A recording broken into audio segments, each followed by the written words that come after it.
first, let me ask you, are you guys ready? Yes. Okay. Of course we're ready. Do we look ready? Let me ask you what you think of the concept of basement tapes. You're going to have to answer that one, Mundi. Okay, since August never heard of the concept of basement tapes. Excuse me. Excuse us. Start that one more time. That's got a loud voice. Yes, but start off. Wait till we start rapping. Okay, one more time. Okay, the concept of basement tapes. Well, to be honest with you, I've thought of the concept of basement tapes a long time ago, except that I didn't have a vehicle to actually show this concept. But yeah, I love the idea of doing videos in your basement. I think this is a great thing. It's marvelous, simply marvelous idea. Do you think it helps break a band? Yes, I think it does. Especially on MTV. I can see if you did it on some rinky-dink station in Alaska. I mean, Alaska's a beautiful country, but MTV, with the exposure you get MTV, now here's getting international exposure MTV, huh? So, yeah, it could definitely break a band. One way up or another way down. Okay. As judges, what will you look for in the videos today? I think the most important thing for me, as with anything, is originality. I like to see new ideas. I like to see new directions. I can't really tolerate people that like to jump on bandwagons, you know. So that's the thing I'll be looking for most. Yes. Doesn't much matter what they sound like. For me, it's the same thing, but basically originality in terms of the actual person, not so much in terms of effects, visual, otherwise. I guess in basement tapes with their budgets, I don't think you'll see too much visual effects, but you can see the actual person maybe performing and the actual concept, the human emotional fact actually coming together. What do you think? Most people still have 2 legs, 2 arms. So Most. Yeah, there's much originality to find in that. Of course, you're talking statistically. Yeah, statistically, this is what's happening. Yes. But may I ask you a question? Are they balanced? Are the budgets the same on all the videos? Right. I mean, what are the rules? In the old days, when I was coming up in the Bronx, there was always the rich kid who had better equipment than the poor kid who had not so better equipment. Right.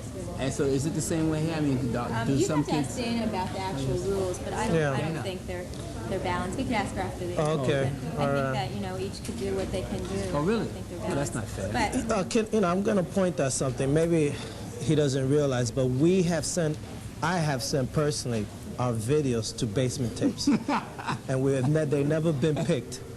So I was hoping that we might have been able to sneak one in, but I guess it wouldn't be fair, being that we're judges. Of course, we'll vote our videos the best. but you're So already signed to a label. That's one of the rules you can't is you can't be signed to a label. Oh, really? Well, in a few months we won't be signed to any label. They'll probably drop our option. Let me ask Then you. we'll send the tapes. Let me ask you one more question before we go on to what the band's been up to. Okay. Did you have anything happen with the band that can be comparable to basement tapes, like one demo that was sent out to somebody that heard it, that thought it was great? How did you get your break into the business? No, ours was more Hollywood fashion. We had a young lady who was very attractive peddling our tapes in New York City, so she could get into any of the offices because people were more interested in the way she looked than the way we sounded. So the people who wanted to get next to the young lady therefore followed through with phone calls and wanted to see the band, but they really weren't interested in us at all, and that's how it happened. Right, but mind you, this is before Kid Creole and the Coconuts. August and I were involved with a group called Dr. Buzz's Original Savannah Band, and those are the tapes that the young lady shopped around. Once that association ended and we formed Kid Creole and the Coconuts, it was not exactly that grassroots. We did have some ends already. The business were aware of us and our talents and who we were and who we weren't. Okay. It's rough. It's extremely rough for new bands to make it. It's becoming more of an ordeal as time progresses because of the amount of competition that is out there. So that a vehicle like Basement Tapes is, I think, profoundly important to allow new bands just another form of exposure. It's very difficult to break. In fact, it takes a place because nowadays a band has to have almost fully recorded, produced tracks. there are certain people in A&R that go around saying that all I need to do is listen to a piano and a vocal, and I can tell from there. But generally, I think they're lying. They just want to be very, I don't know, they want to still maintain the art of it. But generally, there's so many tapes being sent to the A&R departments that the more you have going for you, the better. So if you can send a video, or if you can tell somebody, look, I'm being played on Basement Tapes, then it's easier for people to watch. You're more accessible to the record companies. Nowadays, I think you have to be visual as well as having a good record. Though still, having a good record is more important than being visual. I mean, you can tell most of the, if you look at, I don't know what you think, but if you look at the groups that are on MTV, most of them are not so good looking, huh?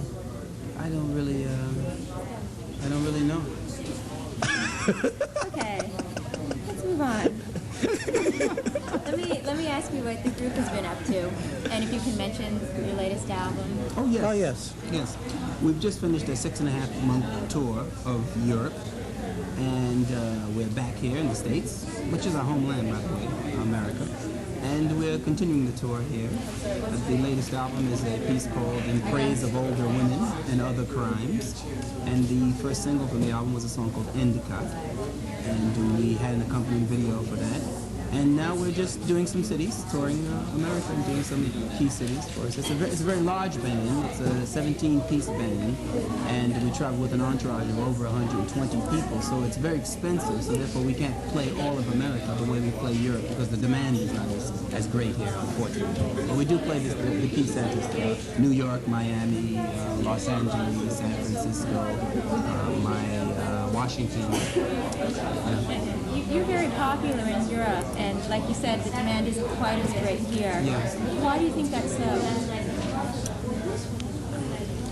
Well, I'll tell you, when we've been asked that question once before, and we've never recovered from that question because it hurts for us to say it, right? So, as he told you, we are from America. A lot of people think we're from England or from Japan, but we are from New York City.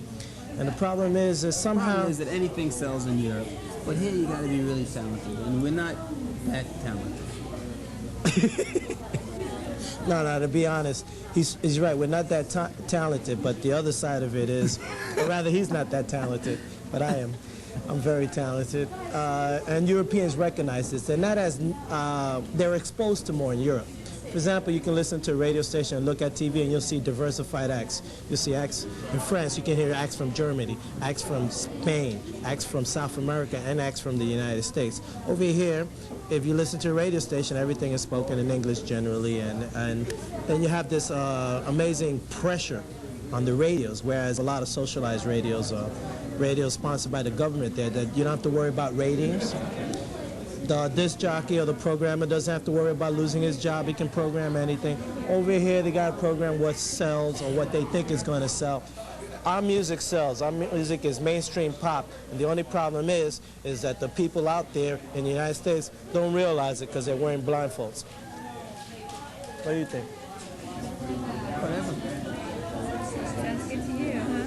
All right, can you tell me, you recently played Carnegie Hall, which was a great success and was a sellout. Can you tell me what that was like? It was the culmination of my entire life in the world of show business. Carnegie Hall, for me, meant reaching one of the plateaus, an important plateau. And it galvanized, in many ways, the force we need to continue our assault upon the American public. But that's what it is, an assault. And it was a wonderful experience. Wonderful. The greatest thing about Carnegie Hall is that a lot of people in the United States had either never heard of the group or thought the group had died. All of a sudden, you have a group, Kid Creole and the Coconuts, playing Carnegie Hall, and people are saying, who is this group playing Carnegie Hall? And plus, we sold out, and people were scalping tickets outside. I mean, I made a lot of money doing this. And then we've been getting a lot of media attention because of this, because they're wondering why is a group that nobody heard of can play Carnegie Hall and sell it out. A group that has had no hits in America or no very big hits. A group that MTV refuses to play its videos. Yeah, right. And that looks like because of Carnegie Hall, MTV might play our videos, which is good. Thank you, MTV.